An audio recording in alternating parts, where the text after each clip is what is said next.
আসসালামু আলাইকুম গাইস, আজকে একটি গুরুত্বপূর্ণ ভিডিও নিয়ে চলে আসছি। যাদের মোটরসাইকেল আছে অবশ্যই আমার ভিডিওটি আপনারা স্কিপ না করে দেখুন। আমি ক্যামেরাটা নিয়ে আসুন।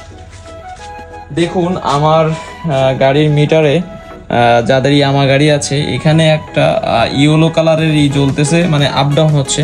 এই যে এটা বোঝাচ্ছে ইঞ্জিন ফল্ট। আমি একটু আগে একটা দেখলাম, একজনের সাথে কথা বললাম আর কি, তো বললে কি যে যদি প্রবলেম হয় তাহলে মানে ইঞ্জিনে কোনো প্রবলেম হলে তাহলে এটা আরো এরকম জলে আর নেবে। এখন আমার কেন জানি মনে হচ্ছে যে দেখেন আমি কিন্তু এটা জ্বালাইলেও কিন্তু দেখেন এই আলোটা কিন্তু জ্বলতেই আছে, মানে এটা কিন্তু গাড়ির ইঞ্জিনে কোনো একটা প্রবলেম দেখা দিচ্ছে। কারণ আসলে সত্যি এই যে এফআই গাড়িগুলো কিন্তু মূলত আসলে আপনার বিভিন্ন সেন্সর দ্বারা গঠিত, আর এর কিন্তু পায়ে কিক দেওয়ার কোনো অপশন নেই, বুঝতে পেরেছেন? তো কিক দেওয়ার কিকার নেই গাড়ি কিন্তু। তো এইটা সমস্যা হলে অনেক সময় দেখা যাবে যে আপনার গাড়ি চলতে গাড়ি অনেক পরিমাণ ইঞ্জিন যখন হিট হয়ে যাবে গাড়ি স্টার্ট নেবে না। যখন স্টার্ট না নেবেন তখন কি করবেন? তখন এই স্টার্ট দেওয়ার তো একটা সহজ উপায় আছে এই গাড়ির। অনেকে জানে না যে গাড়ি এখন ওই ফিজার এফজেড R15 কিভাবে স্টার্ট দিতে হয়, এটাও কিন্তু অনেকে জানে না। আপনাদের জানার জন্য সহজভাবে বলছি যে এই গাড়ির এই যে গিয়ারটা, এটা 3 নম্বর, সামনের দিকে 3 নম্বরে ফেলে চাকাটা যেদিকে ঘুরে সাধারণত সেইভাবে হাত দিয়ে জোরে যদি একটা পাক মেরে দেন তো গাড়ি এমনি যে কোনো সময় স্টার্ট হয়ে যাবে। আপনি নিজেই স্টার্ট দিতে পারবেন কারণ হেল্প ছাড়া। আর এই যে ইয়েলো কালারের যে চিহ্নটা জ্বলতেছে, এই চিহ্নটা যখন গাড়িতে জ্বলবে অবশ্যই যদি আশপাশে কাছে যদি কোনো কাস্টমার কেয়ার থাকে তাহলে অবশ্যই সেই কাস্টমার কেয়ারে যোগাযোগ করবেন আর গাড়িটি নিয়ে যেয়ে ইমিডিয়েটলি দেখানোর চেষ্টা করবেন। আবার অনেক সময় এই সিগন্যালটা কিন্তু দেখাচ্ছে ইঞ্জিন ফল্ট। আসলে ইঞ্জিন ফল্ট বলতে শুধু কিন্তু যে বড় ইঞ্জিনেরই সমস্যা এটা না, ইঞ্জিন ফল্ট বলতে কিন্তু গাড়ির ব্যাটারি আছে। অনেক সময় ব্যাটারির চার্জ কমে যাওয়ার কারণেও কিন্তু এটা হয়, বুঝতে পেরেছেন আপনারা? তো ব্যাটারি হয়তো বা বসে যাচ্ছে বা ব্যাটারির সমস্যা, এই কারণে এটা দেখাচ্ছে। যেরকম আমি এখন গাড়িটা নিয়ে রানিং এ যাবো, কিন্তু আমার নিজের কাছে কিন্তু গিল্টি ফিল হচ্ছে যে আসলে এটার জন্য কোনো পথে কোনো ডিস্টার্ব দিই কিনা, প্রবলেম হয় কিনা।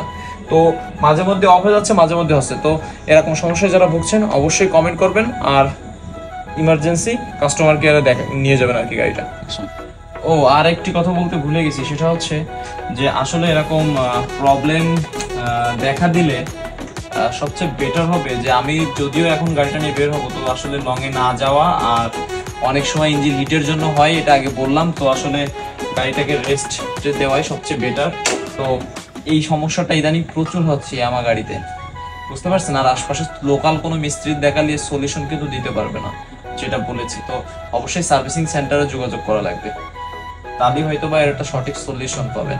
আর যদি এরকম এই ভিডিওটা শেয়ার দিয়ে যদি কারোর উপকার হয় বা এরকম কারোর অনেকে প্রবলেমে ভুগতেছে, আমি ইউটিউবে দেখলাম অনেক ভিডিওতে এরকম, তো অবশ্যই কিন্তু ভিডিওটা শেয়ার করে সরাই দেবেন যাতে অন্তত অন্য আরেকজন দেখে উপকার হয়, যাতে কেউ তো মানে ঘাবড়ায় না যায়, যাতে ভয় না পায়। ঠিক আছে গাইস, তো আল্লাহ হাফেজ, আসসালামু আলাইকুম।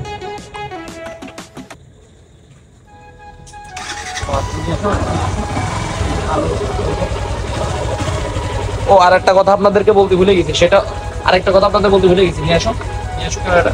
দেখেন আমি গাড়ি স্টার্ট দেওয়ার পরে এটা কিন্তু পুরো জ্বলেছিল।